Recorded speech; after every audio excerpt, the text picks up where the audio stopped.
So I genuinely believe that this is Jason. Now, of course you're going to disagree in the comments, but please hear me out. Game Roll GTA has done a lot of digging and found some more clips of Jake Silverman talking. And these compared side by side to the leaks that we had back in 2022 are pretty much spot on. The intonation, the inflection in the voice. Don't push me.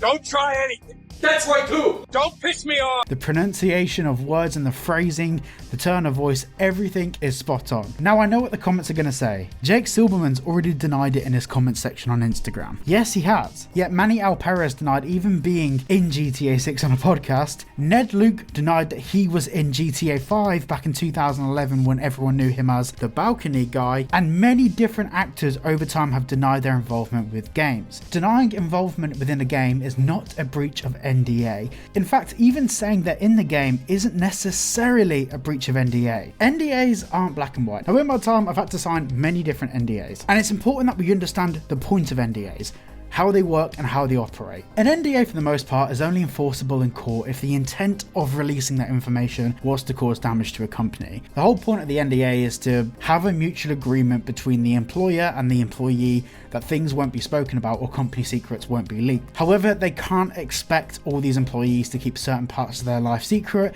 and it's also fully at the employee's discretion of how they deal with questions when being asked about them. NDAs aren't some magical superpower that Rockstar Games have. So someone denying it in a comment section and someone denying it in a podcast is pretty standard stuff when people are trying to deal with NDAs. And it's also very, very likely that both Jake Silverman and Manny Alperez haven't had media training with how to deal with these sorts of questions before, or they've been caught off guard when asked these sorts of questions. Now, a lot of people don't know that when Manny Alperez was first discovered to be Lucia, before the news really broke and I saw a few murmurings and I'd had a few messages from people saying they believe it's her, I looked on her Instagram at the time, her comments were turned on, she was still following all the normal people she was following before she unfollowed everyone. From what I understand, one of the people she did follow was Jake Silverman, alongside multiple other Rockstar Games producers. But also, when the first one or two comments trickled through from people asking Manny if she was Lucia, she did actually respond to those comments. Now at the time, I didn't think anything of it, and I didn't think to screenshot or take photos of it, because at the time it was just some murmurings through some DMs and like 2 tweets saying that this could be Lucia. And at the same time, we had so much speculation about who Lucia could be